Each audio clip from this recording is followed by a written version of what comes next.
In the ancient kingdom of Ziko, where the sun kissed the earth each morning with golden splendor and the great river Oni curved like a sleeping serpent around lush grasslands, lived a man named Azur. He was neither the strongest in the village nor the most handsome, but the gods had blessed him with a quick wit that was sharper than the finest spear and eyes that seemed to peer into the hearts of men. What the people of Ziko did not know, what Azur kept hidden beneath his ordinary appearance, was that since childhood he had been blessed, or perhaps cursed, with the ability to see and speak with the spirit beings that most could sense but never behold. Azur's compound stood at the eastern edge of Ziko, where the morning sun would greet him first, and more importantly, where the boundary between the world of humans and the world of spirits grew thin when twilight blanketed the land. Unlike other men of his age and standing, he had taken only one wife, Adana, whose beauty was matched by her own cleverness. They had 3 children who had inherited both parents' sharp minds. The people of Ziko respected Azur but kept a cautious distance. A man too clever was often as dangerous as he was useful. And there was something else about him, something they couldn't quite name, that made even the bravest warriors glance away when his eyes lingered too long upon them. "You must be more careful how you look at people," Adana often chided him as they lay on their sleeping mats at night. "You forget that when you're listening to spirit whispers, your eyes change. People notice. Let them notice." Azur would reply with a soft chuckle. "A little fear keeps neighbors honest." "And lonely," his wife would counter, though she had long ago accepted that her husband walked in 2 worlds. On the night before the great market day, when all slept soundly in their huts, Azur was awakened by an insistent tapping on his shoulder. He opened his eyes to see Esh, a small trickster spirit with skin like polished ebony and eyes that glowed faintly blue in the darkness. Esh had attached himself to Azur years ago, sometimes proving helpful, often proving mischievous, but always bringing interesting tidings. "Wake, friend of spirits," Esh whispered, his voice like leaves rustling. "Trouble approaches Ziko before the new sun." Azur sat up carefully, avoiding disturbing Adana. "What trouble, little one?" he asked in a hushed tone. Esh performed a quick somersault in the air. "The balance shifts. Someone has offended the ancestor spirits at the sacred grove. They demand payment." "What payment?" Azur pressed, knowing how spirits could be cryptic when it suited them. "That which bridges worlds," Esh replied, grinning to reveal pointed teeth. "That which lets humans speak to those beyond." The masked face. Before Azur could ask more questions, Esh dissipated into shadow and was gone.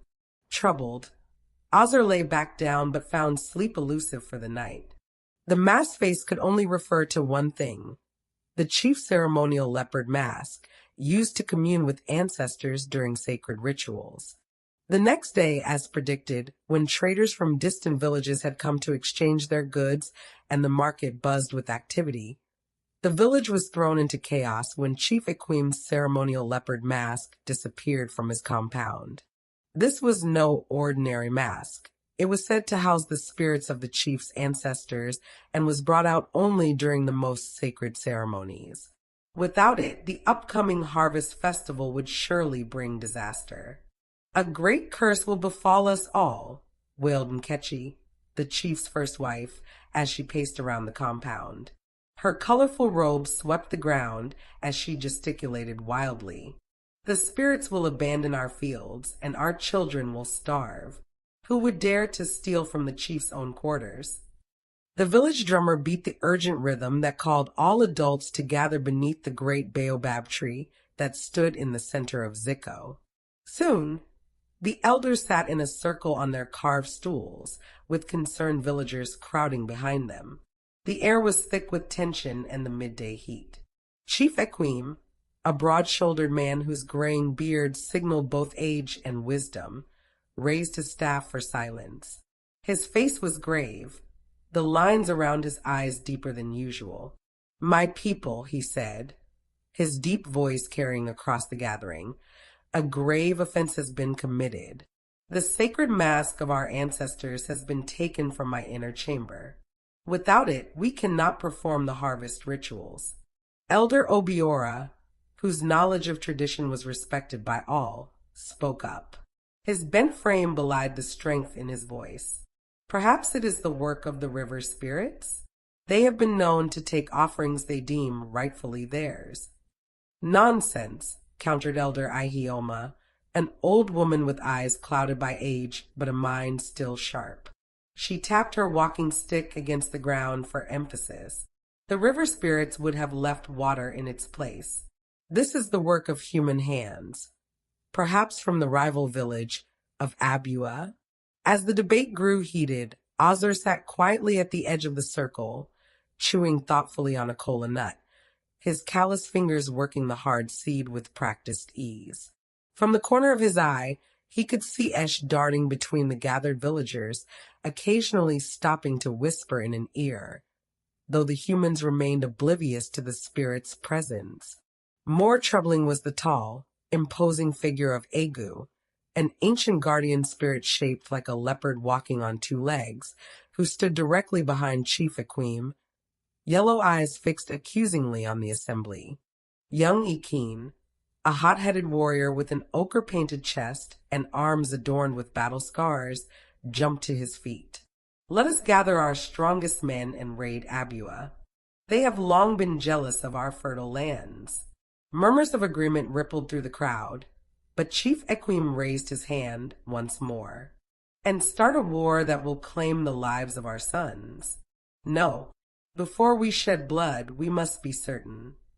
The chief's eyes scanned the crowd until they rested on Ozzer. Ozzer, you have been silent.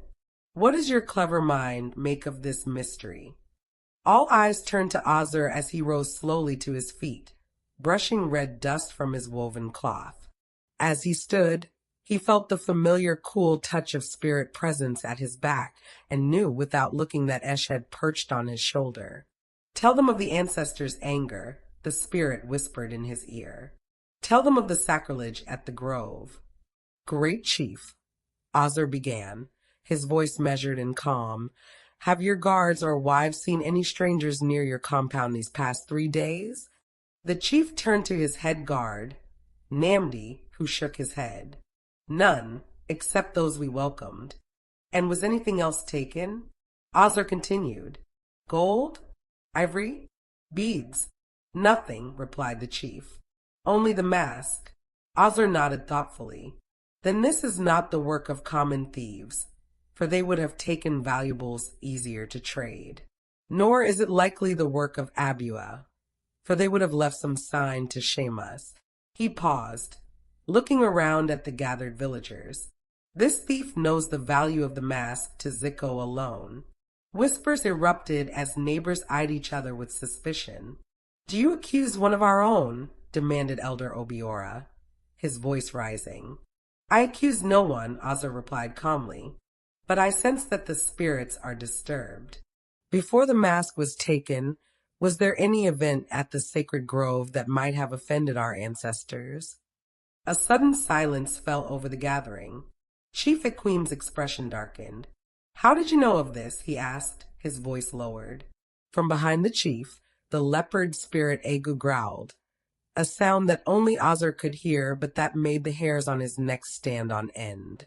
The wind carries whispers to those who listen, Ozzer replied carefully.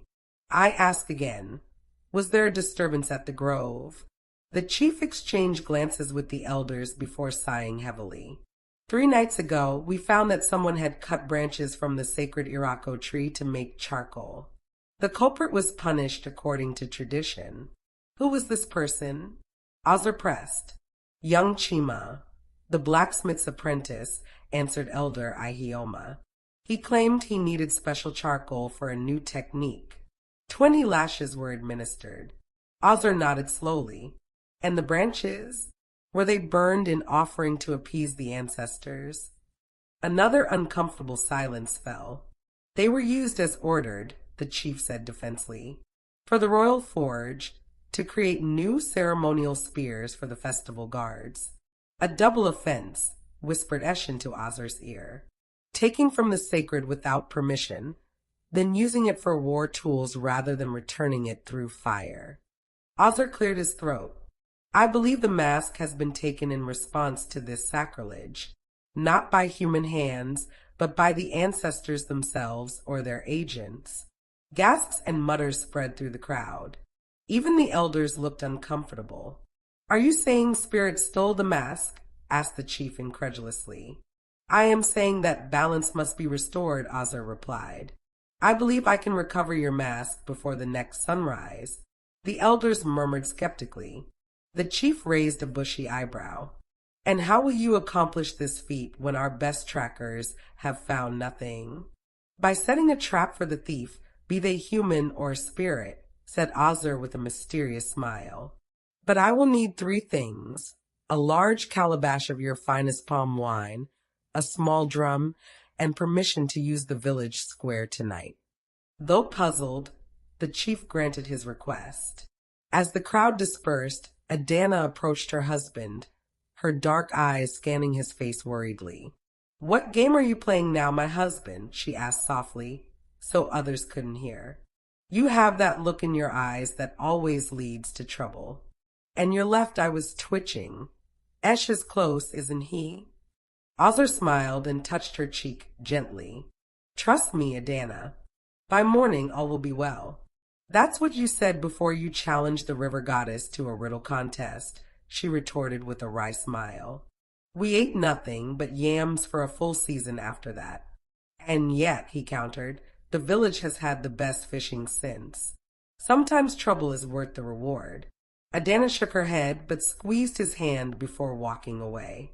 Just remember, clever one, our children need their father out of the chief's prison pit. And they especially need you not to be carried away by spirit mischief.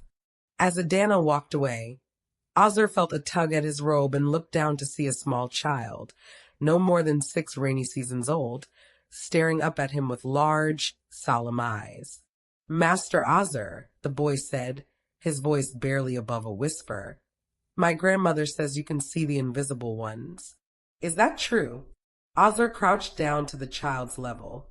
What is your name, little one? Kambili, the boy replied. Well, Kambili, what do you think? Do you believe there are beings we cannot see walking among us? The boy nodded vigorously.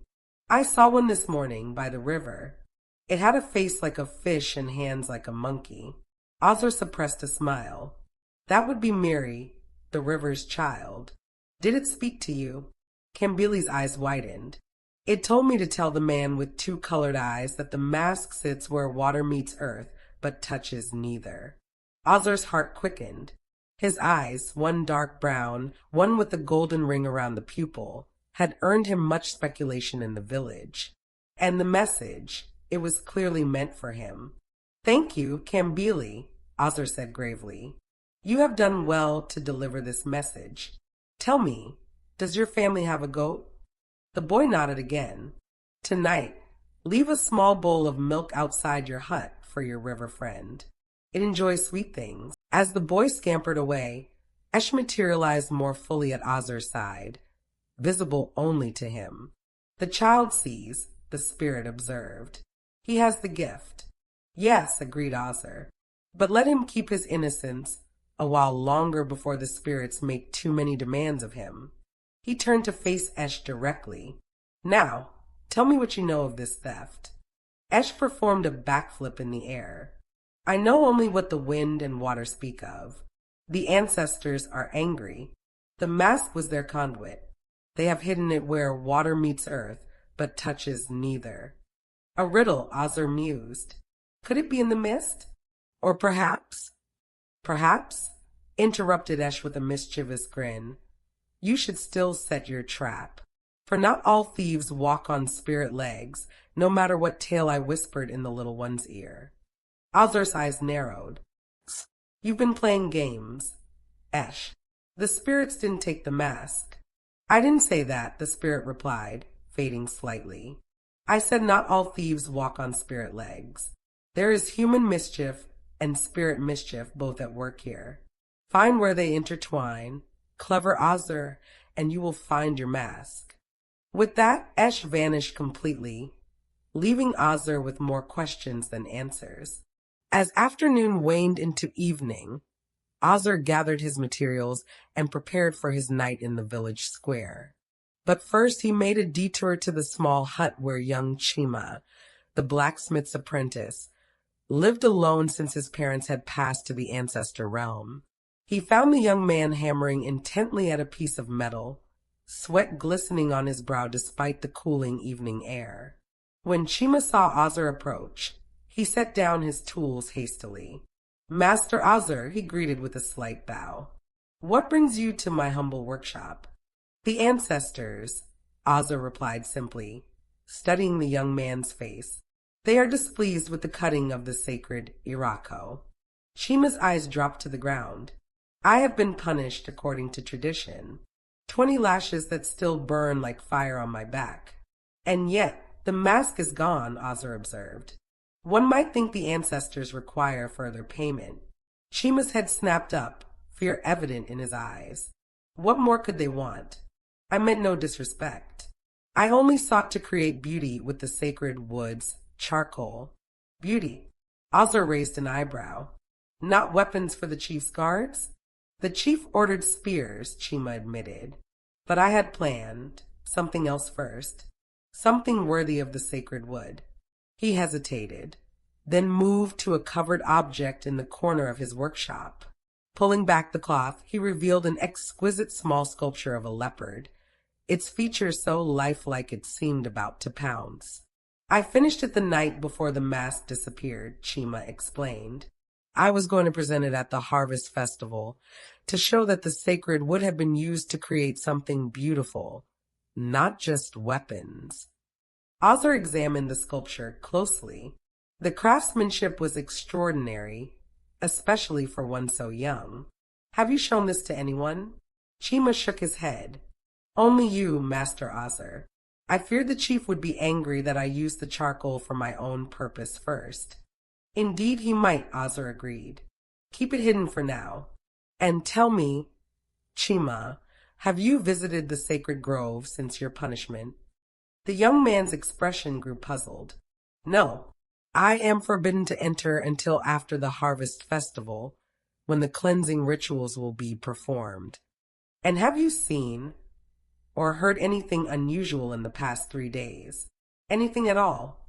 Chima hesitated, then spoke softly. "Last night, I dreamt of a leopard that walked like a man. It stood over me as I slept and said that balance must be restored. When I awoke, my door was open, though I am certain I barred it before sleeping." Ozzer nodded thoughtfully. Egu, the leopard spirit guardian, had visited the boy. "Thank you for your honesty, Chima. Perhaps the Ancestors will be appeased sooner than we think." As twilight deepened into true night, Ozzer made his way to the sacred grove, a small cluster of ancient trees set apart from the village proper. Here, the earliest ancestors of Ziko were said to have first communed with the spirit world, establishing the covenant that allowed the village to prosper. As he approached the largest Irako tree, he could see the fresh wound where branches had been cut. But more concerning was the faint shimmer in the air around the tree, a disturbance in the veil between worlds that spoke of spirit unrest. "Egu," Ozzer called softly, "guardian of sacred boundaries, I seek your counsel." For a long moment, there was only silence save for the gentle rustle of leaves.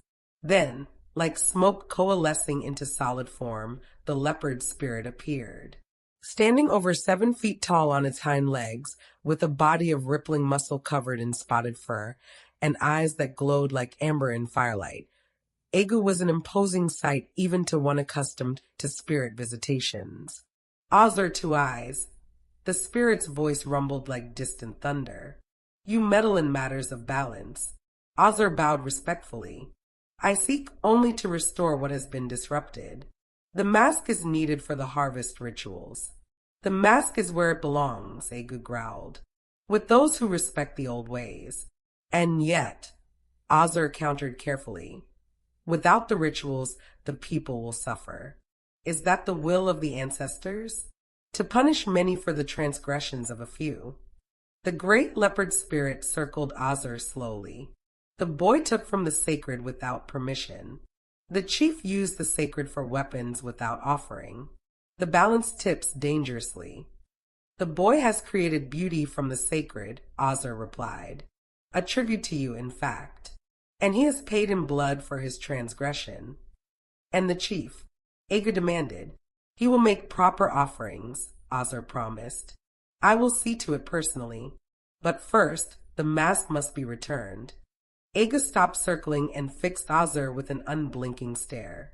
The mask sits where water meets earth, but touches neither. Find it before dawn, and the balance may yet be restored. With that, the spirit dissolved back into the shadows, leaving Azur alone in the grove. Where water meets earth, but touches neither, Azur repeated to himself as he made his way back toward the village. It was not the mist, which would touch both water and earth as it formed and settled. What else could it be? As he pondered the riddle, he prepared for his performance in the village square. That evening, as darkness fell and the chorus of night insects grew loud, Azur sat alone in the village square with the calabash and drum beside him. Word had spread quickly, and though no one could be seen, he knew curious eyes were watching from every doorway. Azur began to beat a slow, hypnotic rhythm on the drum. Then, in a voice loud enough to carry to every corner of Ziko, he announced, "People of Ziko, listen well. The gods have given me a powerful medicine that will reveal the identity of the masked thief. In this calabash is a sacred palm wine that has been blessed by 7 diviners from 7 different villages. When I pour it onto the ground at midnight, it will crawl like a snake to the home of the thief and mark their doorway with foam that cannot be washed away for 7 days." He continued to drum and periodically repeated his announcement. As the night grew older, Azur noticed shadows moving between the huts, villagers slipping away to their homes, he presumed. After an hour of drumming, Azur felt the air beside him stir, and Esh appeared once more, lounging in midair as if reclining on an invisible couch. "A clever performance," the spirit commented. "But will it catch your thief?" "Perhaps," Azur replied quietly, continuing to drum. "But I need your help with a riddle, where water meets earth but touches neither." Esh grinned, showing pointed teeth. "Oh, that's an easy one. Think, clever Azur. Where does water sit above earth, separated?" Azur's eyes widened in sudden understanding. "The clay pots on stilts," he breathed. "The ones behind the chief's compound, where rainwater is collected for ceremonial washing." Esh clapped his small hands soundlessly. "See, you didn't need my help at all. But who put it there?" Azur pressed. "Spirit or human? Why not both?" Esh suggested cryptically. "The boy was visited by Agu, was he not? Dreams are the pathways where human will and spirit intention can intertwine." Before Azur could question further, the blacksmith's apprentice, Chima, a gangly youth with curious eyes, approached hesitantly. "Azur," he whispered, glancing nervously at the calabash, "will the wine truly crawl like a snake? I have never seen such magic. Have you ever seen the ancestors speak through the sacred mask?" Azur replied quietly, aware that Esh was now perched on Chima's shoulder, invisible to the boy but whispering unheard words into his ear. Chima nodded vigorously. At last year's festival, when the chief danced wearing it, the voice that came forth was not his own. "Then why would you doubt this magic?" Azur asked, tapping his drum softly. "I don't," Chima said quickly. "But what if the thief is not from our village? What if they've already fled to distant lands?" Azur smiled knowingly. "The wine knows no boundaries, young Chima. It will find the guilty no matter where they hide." He leaned closer. "Tell me, why does this concern you so?" Chima shuffled his feet. I merely worry for the reputation of Ziko. If the thief is one of us, then it is better to know now than to let poison fester in our midst," Azur finished. Go home, Chima. The innocent have nothing to fear tonight. And those who walk in dreams guided by spirits? Chima asked suddenly, his voice barely audible. What of them? Ozur's gaze sharpened. What do you mean? Last night, after the leopard spirit visited my dreams, I awoke walking, Master Ozur, walking from the direction of the chief's compound with mud on my feet, though I have no memory of going there. The young man's voice trembled. Am I the thief and don't know it? Esh, still perched on Chima's shoulder, gave Ozur a triumphant look.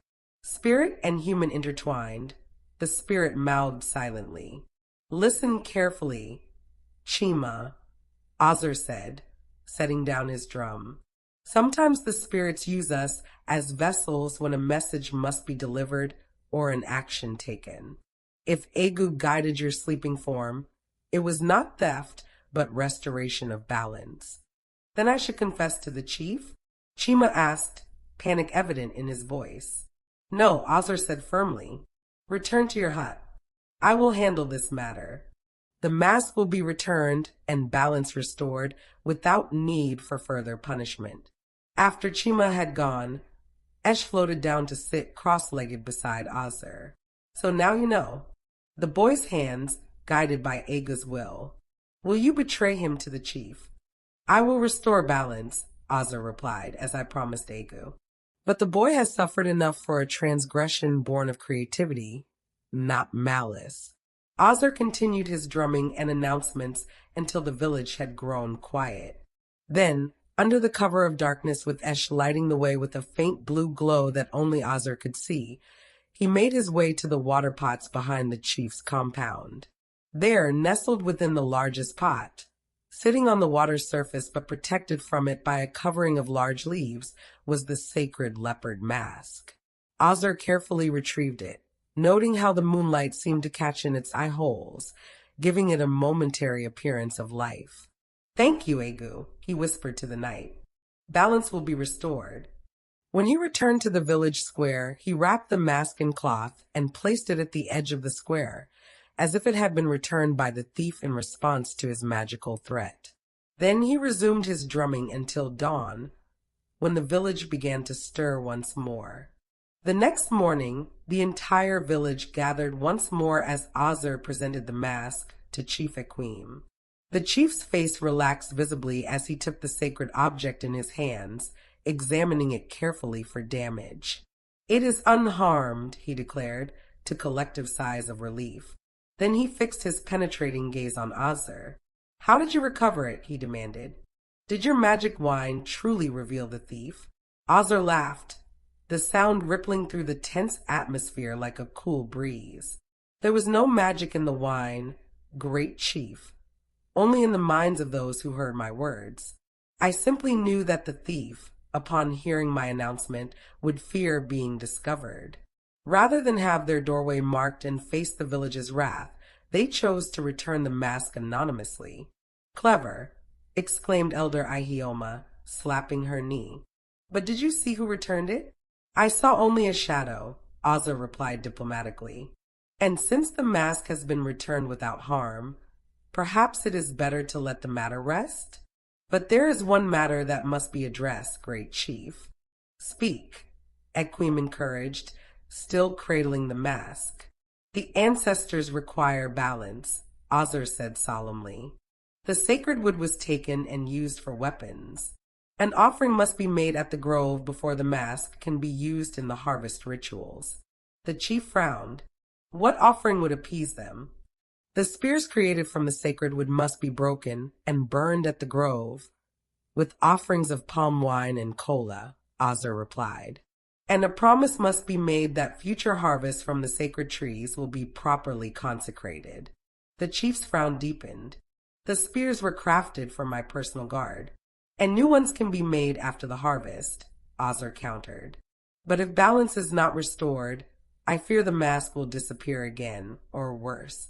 For a long moment, the chief stared at Ozur, measuring the truth in his words. Then, slowly, he nodded. It shall be done as you say. The spears will be sacrificed at the grove before sunset. There is one more thing, Azar added. Young Chima has created something of beauty from the sacred wood, a tribute to the leopard spirit. I believe it would please the ancestors if this creation were presented at the harvest festival, to show that the sacred materials were used not only for destruction, but also for creation. The chief raised an eyebrow but nodded again. If it will help restore balance, I will allow it. As the crowd dispersed, chattering excitedly about the recovered mask and the upcoming rituals, Adana approached her husband. So, the mask returns mysteriously and the village hero stands before me, she said, eyeing him carefully. And I see Esh hovering by your ear, which means there's more to this tale than you have shared. Always more, my clever wife, Azar agreed with a smile. But the important parts have been told. Balance will be restored, the harvest festival will proceed, and a young man with a gift for creation will have a chance to shine rather than suffer.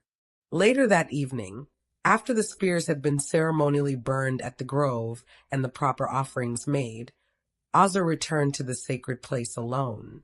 As he approached the great Irako tree, he felt the air shimmer and Ego materialized before him. The balance begins to restore, the leopard spirit acknowledged. But the boy must be taught proper respect for the sacred. He will learn, Azar promised, and he may be a valuable bridge between your world and ours. His hands create beauty that honors the spirits. Perhaps, Ego conceded. But what of you, Azar Two Eyes? You kept his secret. You protected a thief. I protected a vessel, Azar corrected. The boy did not steal of his own will, but was guided by your dream walking.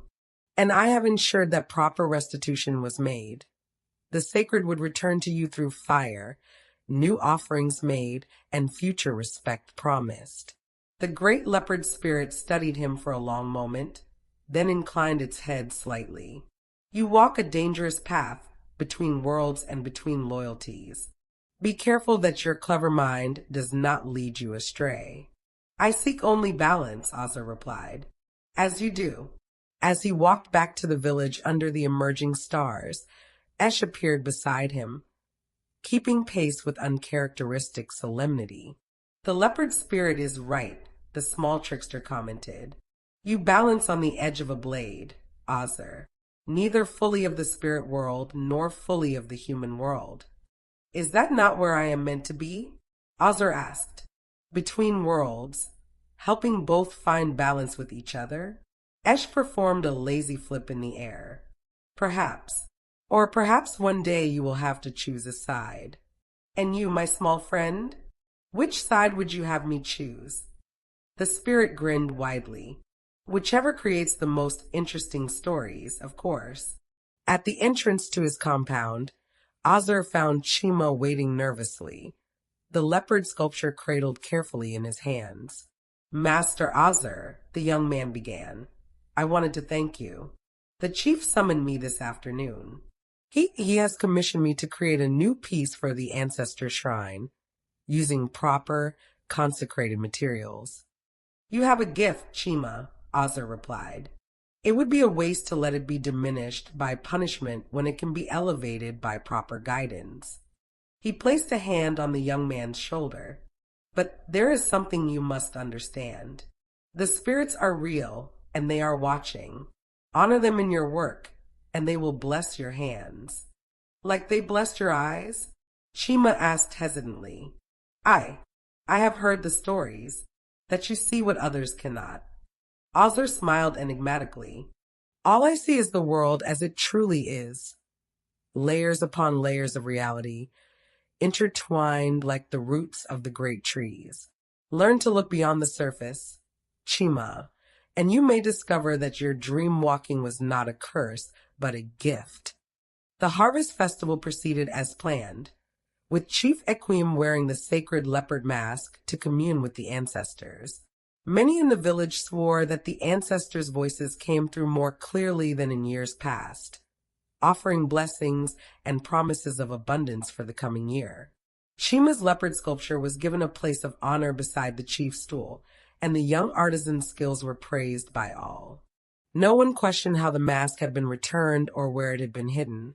Such mysteries, the people of Ziko decided, were best left to those like Azur who understood the spaces between what was seen and unseen. From that day forward, no sacred item ever went missing in the village of Ziko again. Young Chima grew to become not only a master craftsman but also the village's first spirit artist, creating works that seemed to capture the essence of both worlds.